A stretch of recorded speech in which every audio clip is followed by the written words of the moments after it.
Zikir merupakan salah satu bentuk ibadah yang agung di dalam Islam. Ia menjadi sarana untuk mendekatkan diri kepada Allah Subhanahu wa taala, mengingatnya dan mendapatkan ketenangan hati. Namun dalam praktiknya zikir memiliki tata cara dan adab yang harus sesuai dengan tuntunan syariat. Salah satu bentuk zikir yang populer di tengah masyarakat adalah zikir berjamaah yang dilakukan dengan dipimpin oleh seorang, dilantunkan secara berserentak dan sering sekali dengan suara yang keras. Menariknya, praktik ini tidak pernah dilakukan oleh salafus saleh, yaitu generasi terbaik umat ini, para sahabat, tabi'in, dan tabi'ut tabi'in.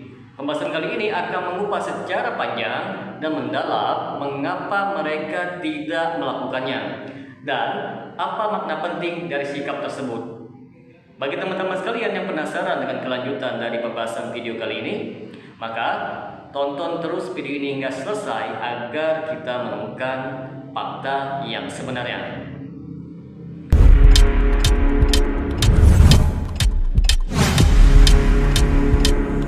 Assalamualaikum warahmatullahi wabarakatuh. Jumpa lagi dengan saya Rio Mulyadi di channel Manhaj Dakwah. Pada episode kali ini kita akan membahas tentang mengapa salafus saleh tidak melakukan zikir berjamaah. Siapa itu salafus saleh? Salafus saleh merujuk kepada 3 generasi terbaik umat Islam yang disebut langsung oleh Rasulullah SAW dalam sabdanya, sebaik-baik manusia adalah generasiku, yaitu sahabat, kemudian generasi sesudahnya tabi'in, kemudian generasi sesudahnya tabi'ut tabi'in. Hadis riwayat Bukhari dan Muslim. Mereka dikenal karena kesetiaan mereka dalam mengikuti ajaran Nabi Muhammad SAW secara murni dan utuh, tanpa menambah ataupun mengurangi segala bentuk ibadah. Mereka sandarkan kepada dalil dari Nabi dan mereka sangat berhati-hati terhadap perkara baru di dalam agama. Teman-teman sekalian, Rasulullah SAW mengajarkan zikir dalam banyak bentuk, di antaranya seperti zikir pagi dan petang, zikir setelah sholat, tasbih, tahmid, takbir, tahlil, dan istighfar, zikir dalam safar saat masuk rumah, keluar rumah, sebelum tidur, dan lain sebagainya. Namun semua bentuk zikir tersebut dilakukan secara individu. Bahkan ketika dilakukan bersama dalam suatu majelis, masing-masing tetap berzikir sendiri-sendiri, bukan dipimpin atau diseragamkan secara serentak. Teman-teman sekalian, di sini akan kita bawakan beberapa contoh zikir Nabi dan para sahabatnya. Yang pertama, hadis Abu Musa al-Asy'ari. Kami bersama Rasulullah SAW dalam suatu perjalanan. Ketika kami mendaki suatu tempat yang tinggi, kami bertakbir dengan suara yang keras. Lalu Rasulullah SAW pun bersabda, "Wahai manusia, tenanglah atas diri kalian.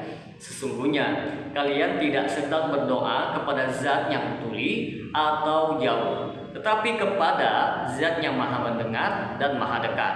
Hadis riwayat Bukhari dan Muslim. Zikir setelah sholat, Rasulullah SAW mengajarkan berbagai zikir setelah sholat, seperti membaca Subhanallah 33 kali, Alhamdulillah 33 kali, Allahu Akbar 33 kali, dan lain-lainnya. Tetapi tidak ada satu riwayat yang sahih yang menyatakan bahwa Nabi memimpin zikir berjamaah dengan suara yang serempak setelah sholat. Lalu mengapa salafus saleh tidak melakukannya? Yang pertama, tidak ada tuntunan dari Nabi Muhammad SAW. Salafus saleh sangat berhati-hati dalam beragama. Mereka tidak akan melakukan suatu pun amalan dalam ibadah tanpa ada contohnya dari Nabi Muhammad SAW. Jika zikir berjamaah itu baik dan dianjurkan, tentu para sahabat akan menjadi orang yang pertama yang melakukannya. Yang kedua, takut terjatuh ke dalam bid'ah. Para sahabat Nabi Muhammad dan tabi'in sangat khawatir akan masuknya praktik-praktik baru, yaitu bid'ah dalam beragama. Mereka memahami bahwa menambah dalam ibadah yang tidak dicontohkan oleh Nabi Muhammad bisa menjadi penyimpangan. Mereka memahami sabda Rasulullah SAW, barang siapa yang mengada-ngadakan sesuatu dalam urusan agama kami ini yang bukan darinya, maka ia tertolak. Hadis riwayat Bukhari dan Muslim. Yang ketiga, pemahaman terhadap teks agama lebih dalam.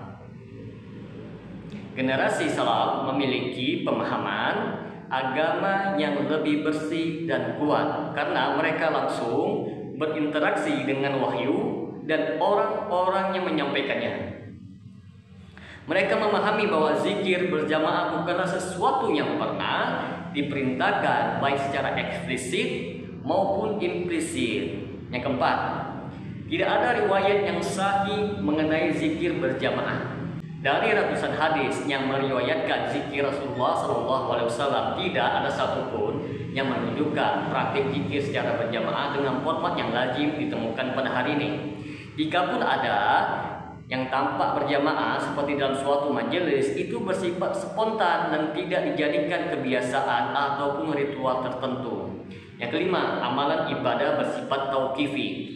Dalam prinsip usul fikih, ibadah bersifat tauqifi, yaitu tidak boleh ditetapkan kecuali dengan dalil. Ini berbeda dengan urusan duniawi, maka segala bentuk ibadah termasuk metode zikir harus sesuai dengan petunjuk wahyu. Beberapa orang berdalil bahwa zikir berjamaah hanya bentuk kebersamaan dan tidak masalah selama niatnya baik.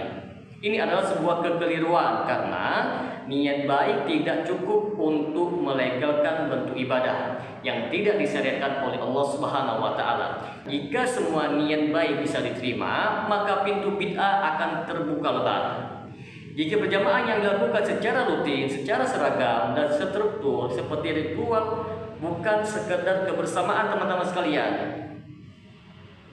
Teman-teman sekalian, di sini akan kita bawakan pernyataan para ulama. Yang pertama, Syekhul Islam Ibnu Taimiyah rahimahullah.